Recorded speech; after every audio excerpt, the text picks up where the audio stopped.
Et c'est l'invité du 19h de BFM TV. Bonsoir Florian Philippot. Bonsoir. Merci d'être là. Vous êtes directeur stratégique de la campagne présidentielle de Marine Le Pen. Bienvenue sur BFM TV. Évidemment, l'actualité, ce sont les suites de l'affaire de Toulouse. Et vous l'avez vu comme nous, la complexité des obsèques de Mohamed Merah, finalement inhumé il y a quelques minutes. C'est d'ailleurs en cours dans un cimetière proche de Toulouse, dans un carré musulman. Le préfet a donc accepté qu'il en soit ainsi. Nicolas Sarkozy disait un peu plus tôt qu'il souhaite enterrer, qu'on ne fasse pas de polémique. Vous partagez, l'affaire maintenant est réglée, si j'ose dire ? Non, depuis le début, depuis quelques jours, Nicolas Sarkozy nous dit « passons à autre chose, pas de polémique, vite, passons à autre chose ». Eh bien non, cette histoire est très très grave et il n'est pas question comme ça de passer à autre chose alors qu'il y a eu 3 enfants tués, leur accompagnateur, 3 de nos soldats de l'armée française qui ont été tués. Alors cette histoire d'inhumation en France, elle est profondément scandaleuse, absolument scandaleuse. Il était prévu qu'il soit inhumé en Algérie. Ses parents, qui sont algériens, voulaient qu'il soit inhumé en Algérie. Son père vit en Algérie. La ville de Toulouse n'en voulait pas. Et jusqu'au dernier instant, le maire de Toulouse s'est battu. C'est le préfet de région sur ordre de l'État, donc de Nicolas Sarkozy, qui a tranché et qui a permis cette inhumation en France. Mais lui est français, il est né en France. Il n'a d'ailleurs pas connu l'Algérie, de toute évidence. Son père dit qu'il a un passeport algérien, donc il faudra éclaircir ça aussi. Ça n'est pas très clair. Mais écoutez, il n'a pas un attachement à la France. C'est la moindre des choses. Voilà, on peut dire au moins qu'il n'est pas attaché à la République française. On l'a bien vu. Moi, je trouve que cette histoire est profondément scandaleuse parce que j'ai peur que cette tombe devienne un lieu de pèlerinage absolument nauséabond pour tous les islamistes ou tous les islamo-gauchistes qui viendront sur cette tombe. Ça a déjà commencé dans toutes les villes, dans plusieurs villes de France en tout cas. Il y a des tags. Il y a des inscriptions favorables à Mohamed Merah. Il y a même eu des manifestations à Toulouse favorables. Et puis, c'est indigne pour les familles des victimes. Parce que cette tombe sera à quelques kilomètres de leur lieu d'habitation. Je trouve ça profondément choquant. Et le fait que Nicolas Sarkozy dise « on passe à autre chose, pas de polémique, c'est terminé », bien écoutez, non, ça n'est pas terminé. Parfois, il y a des symboles qui sont très forts. Cet homme a ensanglanté le sol de France. Il a ensanglanté le drapeau national. Et ça n'est pas correct ce qui s'est passé aujourd'hui. Est-ce que vous comprenez que l'Algérie ait refusé ? Elle a refusé en disant nous, on n'apprécie pas que le rappel des origines algériennes de Mohamed Merah et ce raccourci en définitive qui est fait. Est-ce que c'est pas de l'ingérence de vouloir leur imposer d'enterrer Mohamed Merah dans leur pays ? C'est à nous parfois. Ça doit arriver encore parfois. Je sais que ça n'est plus dans la tête de nos élites, ni à gauche ni à droite, de défendre nos intérêts, les intérêts français. La France, les Français n'en veulent pas. C'est tout de même la moindre des choses. Imposer à un pays d'accueillir un homme qui est né en France. C'était prévu comme ça. Ses parents veulent ça. Ses parents sont algériens. Il y avait quand même un embroglio. Le principal quotidien algérien, El Watan, titre « On n'en veut pas », point d'exclamation. Je crois que les Français peuvent dire la même chose, et les Toulousains tout particulièrement, et les familles des victimes. Est-ce qu'on a le droit de respecter tout de même les familles des victimes ? Est-ce qu'on les oublie, les 7 morts comme ça, les 3 enfants, leur accompagnateur et nos 3 soldats ? Mais je trouve ça assez scandaleux de dire de la part de Nicolas Sarkozy, on tourne la page, pas de polémique, c'est terminé, c'est rien passé. Mais si, il s'est passé quelque chose de grave, et je crois que Toulouse est traumatisée ce soir. Alors, Marine Le Pen s'est posé la question de combien de Mohamed Merah arrivent chaque jour en France. C'était là, cette semaine. Oui. Qu'est-ce que ça veut dire ?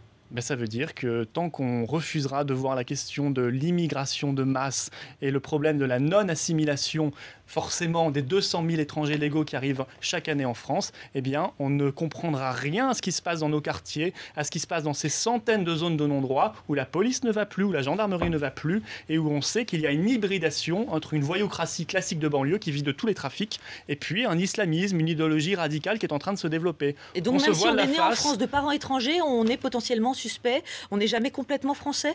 J'ai le sentiment qu'il ne se sentait pas français dans sa tête, Mohamed Merah. Voilà, on peut le dire. Je crois qu'il voulait mettre la République à genoux, a-t-il dit. Écoutez, ça n'est pas l'attitude d'un Français assimilé, ça. Je crois qu'on peut le dire. Donc il faut poser ce problème-là, il faut régler les problèmes et pas faire comme Nicolas Sarkozy, dire on passe à autre chose, c'est terminé, c'est rien passé. Ou bien même comme la gauche, je pense à Pierre Laurent, le principal soutien de Jean-Luc Mélenchon, le chef du Parti communiste, qui a dit « Moi, je comprends le père de Mohamed Merah. J'aurais bien aimé qu'il ait un mot plutôt pour les familles des victimes. » Et Jean-Luc Mélenchon ne l'a pas démenti. C'est assez grave, je trouve. On prend ça avec beaucoup de légèreté tout de même. Moi, je trouve que cette histoire, depuis quelques jours, on sent que ça gêne beaucoup. On prend ça avec beaucoup de légèreté. Il y a beaucoup de problèmes en France, mais ce problème-là, je ne vois pas pourquoi il serait sous-estimé alors qu'il est très grave. Et Nicolas Sarkozy, lui, il a bien réagi compte tenu des événements à Toulouse et à Montauban, d'après vous ? Je trouve qu'au début, il avait une attitude digne de chef de l'État. Oui, c'est vrai, il a bien réagi au départ. Mais j'ai là le sentiment qu'il est gêné, qu'il veut court-circuiter l'enquête, qu'il veut faire en sorte qu'on n'en parle plus, parce qu'il y a des éléments, des zones d'ombre qui ont été révélées par des professionnels. traditionnelle. C'est ça, c'est ce que Marine Le Pen a dit. Elle fait part peut-être de coups de téléphone entre Mohamed Merah et peut-être des membres de la DCARI. Qu'est-ce qu'elle veut dire par là? Parce que Bernard Squarcini a démenti, le directeur de la DCARI. C'est l'ancien chef de la DST qui avait dit ça. C'est l'ancien chef de la DST qui a dit ça lui-même. Donc, c'est vrai ou c'est pas vrai? sur quoi pour dire ça? Ça appuie sur les déclarations de l'ancien chef de la DST qui a dit ça dans la presse. Alors c'est vrai ou c'est pas vrai? Je ne sais pas. Mais disons-le, faisons une enquête. Qu'est-ce que ça a de gênant? Il faut savoir toute la vérité dans cette histoire. Et pourquoi on ne l'a pas surveillé davantage? Pourquoi il était interdit de vol aux États-Unis et pas en France?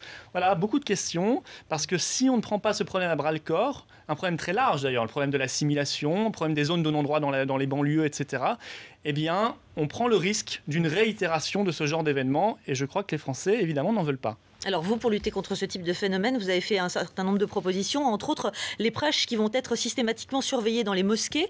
Ça veut dire quoi? Que les offices dans les synagogues, les prières ou dans les églises vont être surveillés de la même manière?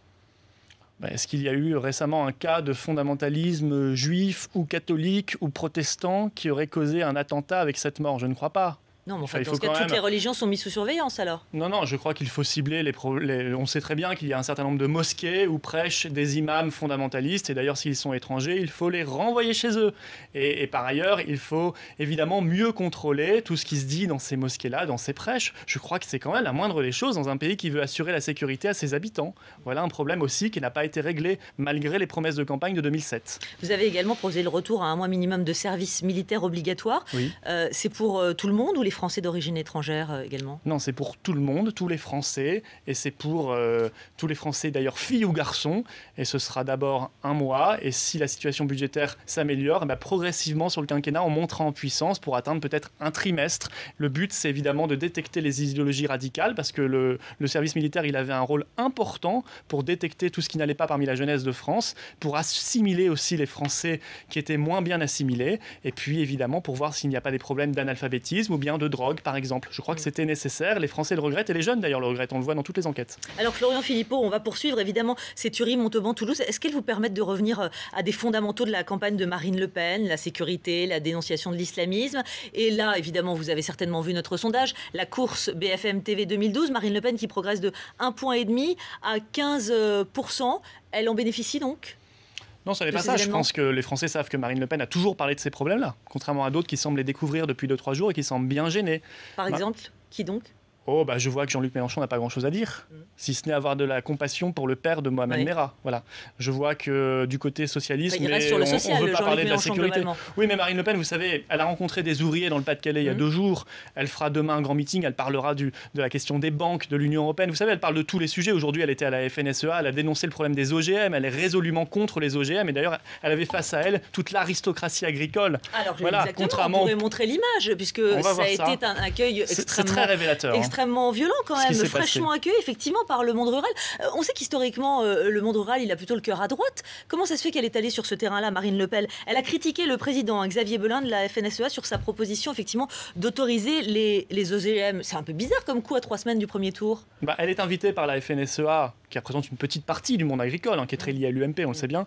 Et voilà, elle n'y va pas pour mentir, elle y va pour dire la vérité. Effectivement, elle veut défendre les petits exploitants contre les gros, et elle veut mettre en place un protectionnisme pour l'agriculture, parce que l'agriculture est soumise à une concurrence déloyale, comme notre industrie, comme les services. Et puis elle a rappelé, quasiment seule, qu'elle était résolument contre les OGM, effectivement. Et c'est à ce moment-là, qu'il y a eu des huées de la part, de l'état-major de la FNSEA, qui a montré son vrai visage, qui est probablement très lié à l'industrie agroalimentaire. Et c'est vrai que son président, elle l'a nommé, monsieur Xavier Belin, qui se rêve, elle l'a dit, en patron d'un Monsanto à la française. Eh bien, qu'il le dise. S'il est pour les OGM, il a le droit, mais qu'il le dise très clairement, parce qu'il ne l'a pas dit clairement. Et c'est ça qui a provoqué les huées. Moi, je trouve que c'est très révélateur, et ça montre que Marine Le Pen, elle représente les petits. Elle représente les petits et la défense d'une alimentation saine. Alors, Florian Philippot, encore 2-3 questions.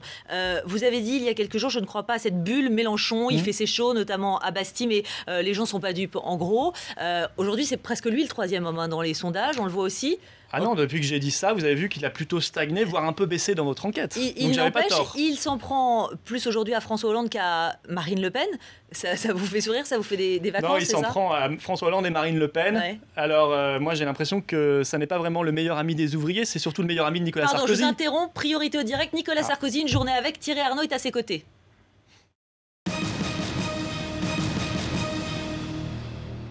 Aujourd'hui, d'ailleurs, c'est quoi une bonne journée de campagne?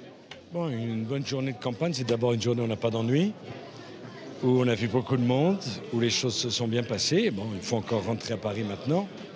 Mais enfin, maintenant le programme, c'est de rentrer à la maison, dîner tranquillement en famille, et puis se remettre au travail juste après le dîner, parce que je suis à la radio demain matin, tôt.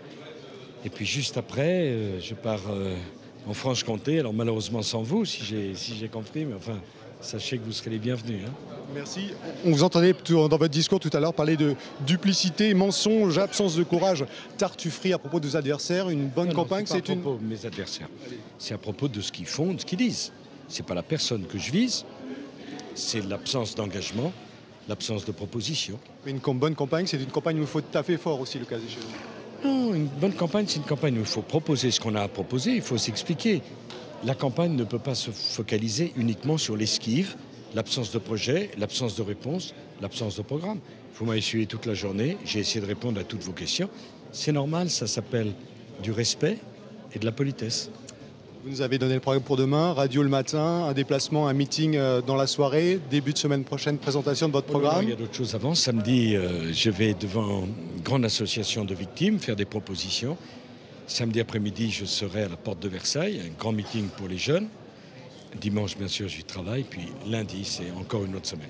Plus difficile qu'en 2007, cette campagne? Non. Non. Une campagne, c'est toujours une épreuve de vérité. 2007, 2012, c'est une épreuve. Rien n'est jamais gagné. Ça se joue beaucoup à l'énergie, à l'envie, à la passion et à l'engagement total.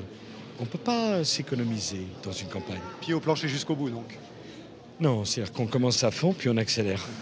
Merci beaucoup. C'est moi, merci à vous. Merci beaucoup. Merci. Excusez-moi. Je vous en prie.